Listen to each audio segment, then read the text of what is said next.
বটমপ্যালের হাতে তৈরি আমার মেয়ে এবং তার বন্ধুরা 2021 সালের করোনা পিরিয়ডের সময় ডক্টর সন্দীপ ঘোষকে লুকিয়ে চুরিয়ে আরজি করে প্রিন্সিপাল করে পাঠানো হয়েছিল। কোভিড পিরিয়ডে কেউ জানতো না, সবাই ছিল যে যার বাড়িতে। ঢুকে থেকে শুরু হয়েছিল দুর্নীতি চক্র। এই দুর্নীতি চক্র 3 মাসের মধ্যে ইন্টার্নশিপ করতে গিয়ে আমাদের ছেলেমেয়েরা তাদের বন্ধুরা বুঝতে পেরেছিল।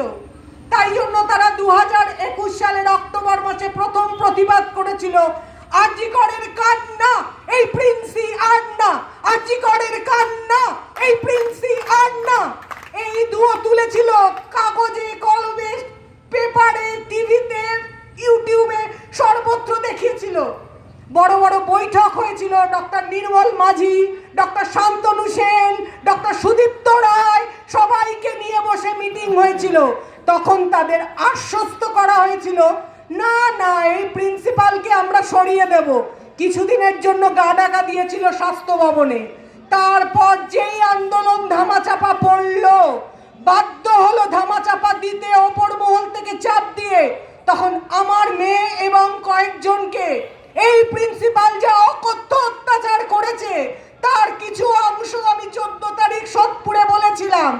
প্রিন্সিপাল তাদের এক্সট্রা ডিউটি দিয়েছিল, ইন্টার্নশিপ কমপ্লিশন আটকে দিয়েছিল এবং 17 দিন ধরে টানা স্বাস্থ্য ভবন দৌড়তে হয়েছিল শুধু ইন্টার্নশিপ কমপ্লিট হয়েছে এইটা বলবার জন্য। এবং বলা হয়েছিল ইন্টার্নশিপ শেষ হলে সেই দিনই আরজিকর থেকে তল্পা নিয়ে হস্টেল ছাড়তে হবে। এক মুহূর্তের জন্য যেন হস্টেলে তাকে দেখতে না পাই।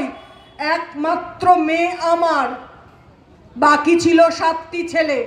বারবার করে কান্নাকাটি করতে করতে একটাই প্রার্থনা করেছিল, স্যার আমাকে শুধু কনভোকেশনটা দিন, আমাকে অতপাট করিয়ে বলুন আমি ডাক্তার হয়েছি।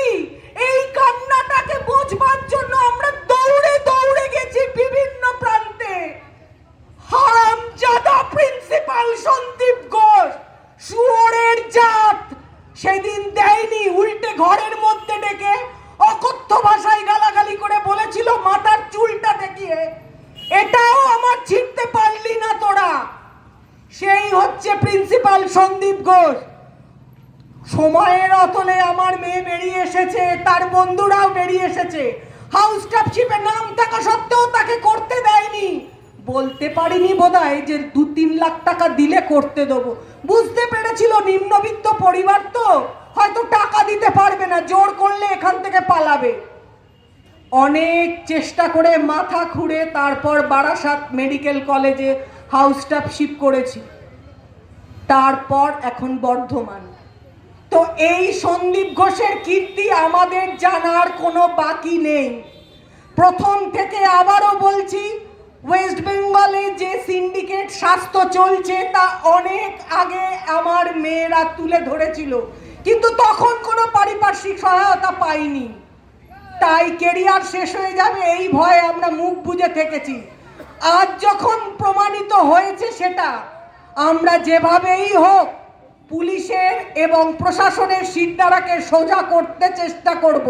না পারলে হির হির করে টেনে সবাই মিলে নামাবো। এই রাস্তায় যেখান থেকে এসেছিল সেখানে আবার ফিরে যেতে হবে। এক মায়ের কান্না আজ কোটি কোটি মায়ের কান্না হয়ে ঝরে পড়ছে। মনে রাখবেন, তিলোত্তমার চোখ দিয়ে জল বেরোয়নি, রক্ত বেরিয়েছিল, রক্ত।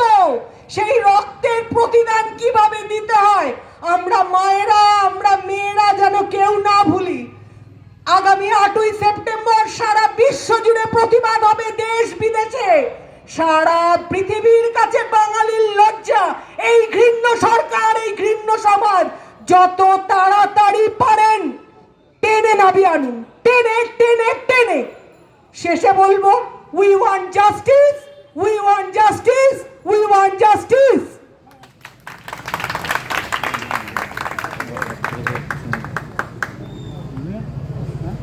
তাহলে আসে না।